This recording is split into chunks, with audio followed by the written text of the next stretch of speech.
Hey guys, and welcome to my channel. My name is the Kenya Alicia. Yes, I'm excited. This is my first video. I feel like I have a lot of advice. I've dealt with a lot of life at a young age, so I feel like this is gonna be great. I'm feeling good. It's the holidays. I'm ready to eat. First thing first, how to attract the man of your dreams, how to manifest the man of your dreams. I want you to stop. Don't. You want to stop looking, you want to stop seeking. I want you to close your eyes and I want you to actually think about how many guys I've actually dealt with. How did they make me feel? Did it bring me joy? Did it bring me happiness? Did it bring me sadness? I was always a lover girl. I really wanted the house, the husband, the kid, the princess wedding. It's just in us to want to nurture, to want to have a man, cater to him. For me, I've only had 2 relationships my whole entire life. I have my fiance now, and I had my high school sweetheart. In between, it's always them in betweens. I went through college, and college was probably my biggest eye opener. I've dealt with all kind of men, you name them. And not to say in a bad way, because I feel like we should experience certain things in order for us to grow, in order for us to get to know ourselves. We'll talk about that too. I would see different people relationships, and then as I would see these relationships, I'm like comparing. I want that. I want to be able to have what they have. You're looking at how attractive this couple is. I want the same thing. Not knowing they could be a terrible relationship. Let me just give you an example. I was dealing with someone, not really, but kind of sort of. He had a whole girlfriend I did not know about. I'm such a lover girl. I love women. She called my phone and I had no idea.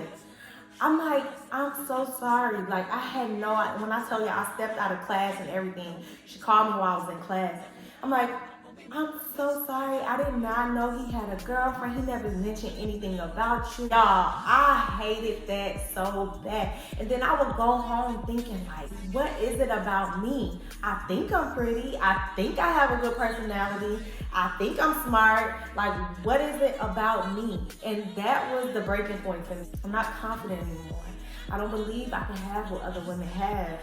I don't know what it is about me. Maybe I'm not as bright as I thought I was. Maybe I don't look the way I thought I did, and then you start looking in the mirror, comparing yourself to other people. Our first tip is to stop seeking. I know there's other women out there that has experienced this same thing when they run across men and they give it up, and it's okay because we all have in the past, we're grown. They're thinking and then it just breaks our heart. We're women, we wear our emotions on our sleeves. It hurts not knowing that you're actually capable of having this lifestyle. You're actually capable of attracting someone who wants you for you. So stop seeking, stop looking for it, because it'll find you. It'll eventually come to you. That's tip number 1. Tip number 2 is to self-evaluate. What do I mean by self-evaluate? I'm gonna give you another example. This is almost like a story time, because literally everything that I'm sharing with y'all is stuff that I've experienced, and I would never give you advice on something I've never experienced or have some type of knowledge of. I go through all of these different men who I think I could possibly, I've dealt with the most craziest men in my life. I really be sitting back thinking about all these men I've dealt with, and I'd be like, wow, I really let that slide. I get to this point where I'm like, I'm done, okay? I've tried enough, I'm tired. I just want to be alone. Get to a point where you want to be so alone and you want to figure out, what do you want? So I get to this point where I'm like, let me just isolate myself. I remember this yesterday. I go to Subway. Now this is me in college, y'all. It's 2018-ish. I get there, I'm sitting at the table, the sun is in my face, and I'm just thinking, I got my sandwich, and I'm just thinking to myself, I'm done with men. Now at the time, I really didn't think I would get to this point, and I look back dang, that was really mature of me at that time. I really got to a point where I was really done with men in general. I was just done. I was just I need to get to know me. And I forgot to mention, while I was enjoying myself, I also took myself on self dates. So I took myself to the movies, I took myself out to eat. I really, really tried to enjoy the fruits of my labor while I was alone and single. I'm pretty sure I deleted every number. I definitely blocked some people. I started enjoying myself for me, enjoying those experiences, and just being by myself. So now I get to a point when I eventually meet my fiance. This is a month or two after I started self-evaluating. I was not planning to really even text him back like that. He get my number and he texts me. We're talking. I probably barely text him back. I remember at a time I really wasn't even responding to him like that. He will deny this, but I really wasn't. One day he texts me from his mom's phone, so I'm like, who is this?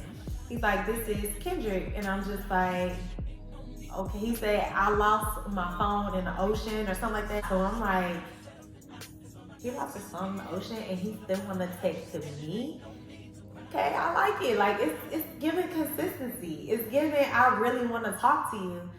And I never really had a guy super duper pursue me that I actually was attracted to. Like, I was attracted to him and he wanted to pursue me. So I was just like, all right, whatever. He's consistent. Cool. All right.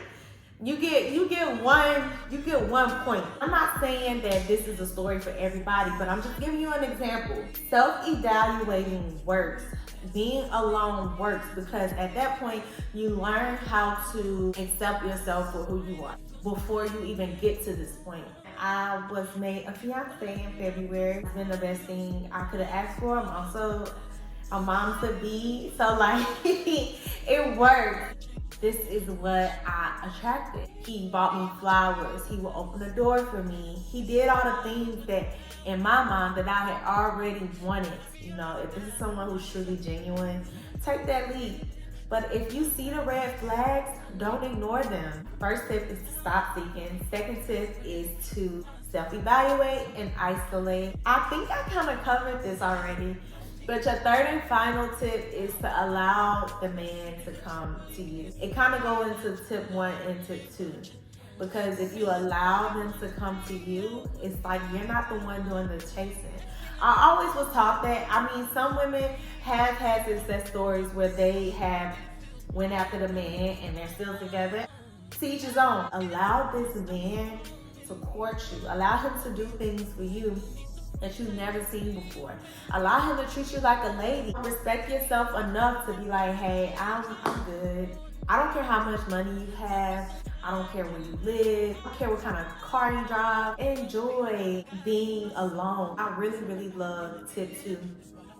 A lot of us women don't know how to be alone. I prayed a lot and I thought about things and I would ask God, if someone isn't for me, remove me. That's like one of the hardest prayers because you remove them, you might get your heart broke, but you ask for it. And really just hold yourself accountable, ask yourself questions, write it down.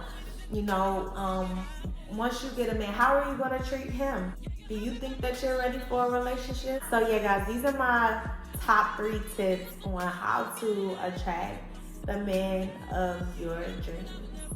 Stop seeking, self-evaluate, and let him come to you. Enjoy your life. Enjoy your life while you're single, because even in relationships, sometimes you still have to endure different things and know what you're asking for, because relationships are not easy either. I love you guys. Halo, love you too. And we will see you in the next video.